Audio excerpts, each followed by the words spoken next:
தமிழ் தேசிய உறவுகள் அனைவருக்கும் வணக்கம். தமிழர்களை ஏமாற்றுவதற்கு எக்கச்சக்க வழிகள் இருந்தபோதும் வரலாற்று ரீதியாக ஏமாற்றுவது அப்படின்னா அது பார்த்திங்கன்னா இந்த சோழ பயணம், நாங்கள் சோழர்கள் அப்படி இப்படின்னு சொல்லிட்டு பெருமை பீத்திக்கிற இந்த விஷயங்கள் தான். இது சொல்லும்போது சில பேருக்கு கஷ்டமாகவும் இருக்கலாம், ஏன் இப்படி சொல்கிறீங்கன்ட்டு.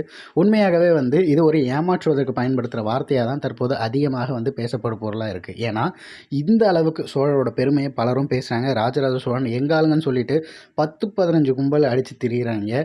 ஆனால் ஒரு பயம் கூட அவருடைய அந்த கல்லறை, அவரோட நினைவிடம் எப்படி இருக்குது அப்படிங்கிறத பற்றி கவலை கிடையாது. அதுக்கு ஒரு நினைவு சின்னம் எழுப்போம் அப்படிங்கிறதுக்கும் கவலையே கிடையாது. ஆனால் அவர் எங்காலங்கன்னு சொல்லி பெருமை கொண்டாடுறதுக்கு மட்டும் பீத்திக்கிட்டு வந்துடுறாங்க. அதுவும் ஒரே இனத்தை சார்ந்த அத்தனை கும்பலும் எல்லாரும் தமிழினம் அப்படிங்கிற விஷயத்தை மறந்துட்டு அந்த சாதி இந்த சாதி, நான் மேலே நான் கீழே, அந்த இதுவில் தான் இவர் ராஜா சாதின்னு சொல்லிட்டு பெருமை பீத்திக்கிட்டு தெரியாங்க. மொத்தமாகவே அடிமையாக கிடக்குங்கிற அந்த சாதாரண ஒரு புத்தி கிடையாது. அதனால தான் இப்போ வரைக்கும் சோழர்கள் அப்படின்னு சொன்னோடனே அப்படியே ஏதோ ஒரு கெத்து மாதிரி காட்டிக்கிட்டு அதை திரையில் காட்டும் போது சந்தோஷப்படுறது அப்படிங்கிற விஷயத்தை மட்டும் தொடர்ந்து பண்ணிக்கிட்டு போய்கிட்டே இருக்காங்களே தவிர என்ன உண்மையாக நடக்கணுமோ அதற்கான வெற்றிங்கிறது நடக்கலை. இப்போ வரைக்கும் அண்ணன் சீமான் அவர்கள் போயிட்டு அவருடைய நினைவிடத்துக்கு மாலை செலுத்த மாட்டேன்னு சொல்லியிருக்காரு. காரணம் என்னன்னு பலருக்கும் தெரியும். தெரியாதவங்களுக்கு நான் சொல்கிறேன்.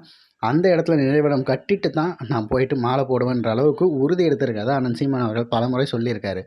அதே விஷயத்தை செய்து காட்டிட்ட பிறகு தான் இது எல்லாருக்கும் புரியும் நினைக்கிறேன். இத்தனை வருஷம் ஆட்சியில் ஏன் இதை திராவிடர்கள் செய்யாமல் இருக்காங்க அப்படின்னா ஒரே ஒரு காரணம் தான். இதை பண்ணீங்க அப்படின்னா உங்களுக்கு வரலாறு தெரியணும். வரலாறு தெரியுதுன்னா நீங்கள் தமிழர்கள்ங்கிற அந்த இன உணர்வுக்குள்ளே வந்துடுவீங்க. அப்படி வந்துட்டீங்க அப்படின்னா சாதி மத பிரச்சனைகள் இல்லாமல் போயிடும்.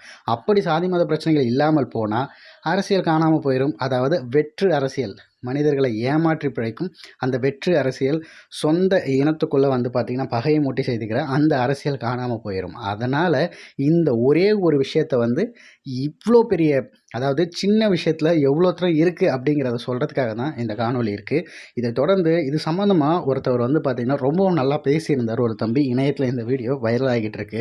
பொன்னியின் செல்வன் திரைப்படம் பார்க்க போன ஒரு தம்பி பார்த்திங்கன்னா உலகத்திற்கே சோழனை பற்றி பேசின நம்ம ராஜராஜ சோழன் இருக்கார், அவர் எல்லாரையும் பேச வச்சார். ஆனால் அவரோட நினைவிடம் எப்படி இருக்குது அப்படின்னு சொல்லி பாருங்கன்னு சொல்லிட்டு ஏதாவது ஒரு கவர்மெண்ட் அதிகாரி இதை பார்த்து ஏதாவது ஒன்று பண்ணுங்க அப்படின்னு சொல்லிட்டு கெஞ்சாத குறைய ஒரு வார்த்தையை அவர் பேசிகிட்டு இருந்தார். நிஜமாக அதை பார்க்கும்போதே ஒரு மாதிரி இருந்தது. ஸோ அதற்காக அதை பேசுவதற்காகவே ஒரு காணொலி தயார் செய்யணும் அப்படிங்கிறதுக்காக தான் இதை பண்ணியிருக்கிறது. இந்த பேச்சின் முடிவில் அந்த காணொலியை இணைச்சி விட்டுறேன், கண்டிப்பாக பாருங்கள். இது சம்மந்தமாக நீங்கள் என்ன நினைக்கிறீங்கிறத மறக்காமல் பின்னூட்டத்தில் தெரிவிங்க. அவுட்புட் ஃபேண்டாஸ்டிக்காக இருக்குது ப்ரோ. மணிரத்னம் சாரோட டீம் ப்ராஜெக்ட்டுங்கிறத அவர் ப்ரூஃப் பண்ணியிருக்காரு. எங்கேயுமே லேகு கொடுக்கல, எந்த ஒரு இடத்துலையுமே ஸ்க்ரீன் ப்ளே டைமிங் டிலே ஆகலை, சிஜிஐ விஎஃப்எக்ஸ் எரர் இல்லை. ஏஆர் ரஹ்மான் சார் அவருடைய ரோல் மியூசிக் எந்தெந்த இடத்துல கரெக்டாக இருக்குமோ அவ்வளோ கரெக்டாக கொடுத்துருக்காரு. தென் ஹோல் க்ரூ அவங்களோட ஆக்டிங், அவங்களுக்கு கொடுக்கப்பட்ட ரோல் பர்ஃபெக்டாக அவுட்புட் கொண்டு வந்திருக்காங்க அவங்க திறமையான ஆக்டிங்கில். 3 மணி நேரம் இருக்குது அது ப்ரோ. என்னை பொறுத்தவரை 3 மணி நேரங்கிறது ரொம்ப கம்மியான டைம் ப்ரோ. இதை கரெக்டாக அவங்களுக்கு புரிகிறபடி எடுக்கணும்னா மினிமம் 6 பார்ட்டாச்சும் வரும். ஸோ ஃபஸ்ட் ஹாஃபில் உங்களுக்கு பெருசாலாம் ஸ்டோரியே கிடையாது, ஜஸ்ட் இன்ட்ரடக்ஷன். வெறும் இன்ட்ரடக்ஷன் மட்டும்தான் ஃபஸ்ட் ஹாஃப். உங்களுக்கு PS1 நிறைய பேர் நெக்ஸ்ட் பார்ட் இதை விட எக்ஸ்ட்ரா டைம் எதிர்பார்க்குறேன். அது மணிரத்னம் சார் கையில் தான் இருக்குது. இது நம்ம எக்ஸ்பெக்ட் பண்ண முடியாது. அவர் நமக்கு டைமிங் குறைச்சி எல்லாத்தையுமே ரொம்ப ஷார்ட்டான டைமில் கொடுத்தாலும் எல்லாருக்குமே புரியுது அது. பட் இருந்தாலும் நிறைய தர்ம சங்கடங்களான விஷயங்கள் இருக்குது. உலகத்துக்கே தமிழருடைய பெருமையை கொண்டு போய் சேர்த்த ஒரு ராஜராஜ சோழன், அவருடைய சமாதி மெயின்டெனன்ஸ் இல்லாமல் இருக்குது. ரொம்ப சங்கடத்துக்குரியமான விஷயமா இருக்குது. தஞ்சாவூர் சிட்டி கார்ப்பரேஷன் கமிஷனரும் அதை கவனிக்கலையா இல்லை கவர்மெண்ட்லேருந்து எந்த ஜீவம் வரலையான்னு தெரில. நம்ம ஸ்டாலின் சார் பர்சனலாக பார்த்துருக்காரு. ஏன்னா நான் 6th படிக்கிற டைமில் கும்பகோணம் தனி டிஸ்ட்ரிக்டாக செப்பரேட் பண்ணணும்னு சொல்லிட்டு ஒரு ப்ரொட்டஸ்டே நடந்துச்சு. அப்போ ஸ்டாலின் சார் ஏதோ ஒரு கூட்டத்துக்காக வராரு, தஞ்சாவூர் டு கும்பகோணம் ரோடு போகிறார். நான் அவரை பார்த்து அவர் காரை ஸ்டாப் பண்ணி எல்லாருமே எங்கள் ஊரில் சேர்ந்து மாலையெல்லாம் போட்டு கௌரவிச்சோம். அவரும் அதை பார்த்தாரா இல்லை அப்படின்னு எங்களுக்கு தெரியல. ரொம்ப தர்ம சங்கடமாக இருக்குது. இந்த வீடியோ பார்க்குற எந்த கவர்மெண்ட் அஃபீஷியல் தஞ்சாவூர் சைடில், தஞ்சாவூர் கார்ப்பரேஷன் கமிஷனர் இருந்தாலும் சரி, நம்ம மினிஸ்ட்ரியில் யாராக இருந்தாலும் சரி, ராஜராஜ சோழனுடைய சமாதியை ரெனோவேட் பண்ணி கரெக்டான மெயின்டெனன்ஸ் கொடுக்கணுங்கிற ஹம்பிள் ரெக்வஸ்ட். ஏன்னா இது தனிப்பட்ட விஷயத்துக்காக இது யாருமே நாங்கள் கேட்கல, இது யாருமே நோட்டீஸ் பண்ணல, இது யாருமே சொல்லவும் இல்லை. இது நம்மளுடைய பெருமை, நம்மளுடைய அடையாளங்கிறதுக்காக. இப்போ நீங்கள் அப்படி கேட்டதில் ஒன்று சொல்கிறேன். அப்போ அந்த மாதிரி ஒரு பெரிய ஆளாக அவர் இருக்கார். பட் இருந்தாலும் அவருக்கு ஒரு பர்டிகுலராக ஒரு கேஸ்ட் இது பண்ணி பண்ணுறாங்க. நீங்கள் பார்த்துருப்பீங்க, அவர் பர்த்டே வந்தாலே பர்டிகுலராக ஒவ்வொருத்தவங்களும் அந்த மாதிரி போஸ்டர் ஓட்டுறது அதெல்லாம் பார்ப்பீங்க. அதை பார்க்கும்போது உங்களுக்கு எப்படி இருக்குது?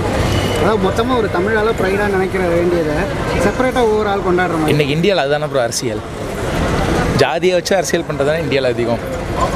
அவர் அந்த காலத்தில் ஜாதிங்கிறது என்னென்னா அதாவது இந்த ஜாதியை சேர்ந்தவங்க அரண்மனையில் இந்தந்த வேலை பார்க்குறாங்கங்கிறது தான். நீ பெரியாள் நான் பெரியாள், நீ எனக்குள்ள தான் வேலை செய்யணுங்கிறதுக்கான கட்டாயம் கிடையாது. ஸோ அது வந்து நம்ம ஜெய்பீம் படத்தில் சூர்யா சாரே சொல்லியிருப்பாங்க,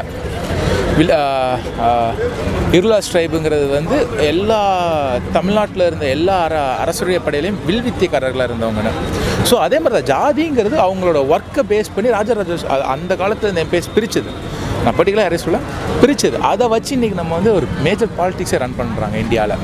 இல்லை அதான் அவ்வளோ ரன் பண்ணுறாங்க. ஆனால் நீங்கள் சொல்கிற மாதிரி அவர் சமாதி கூட அதெல்லாம் கட்டவே இல்லை. இது யாருமே நோட்டீஸ் பண்ணல. ஏன்னா நமக்கு வந்து பேர் கிடைக்குங்க ஜஸ்ட் ஃப்ரேம் பண்ணிக்கிறாங்க இவர் எங்கே இல்லை அப்படின்னு. அப்படி பண்ணுறது தவறு, அதை நம்ம எதுவும் சொல்லக்கூடாது. பண்ணுறாங்க, சரி இதையும் சைடில் பார்த்து பண்ணால் நல்லது தானே, பண்ணால் சந்தோஷமாக இருக்கும். தேங்க்யூ.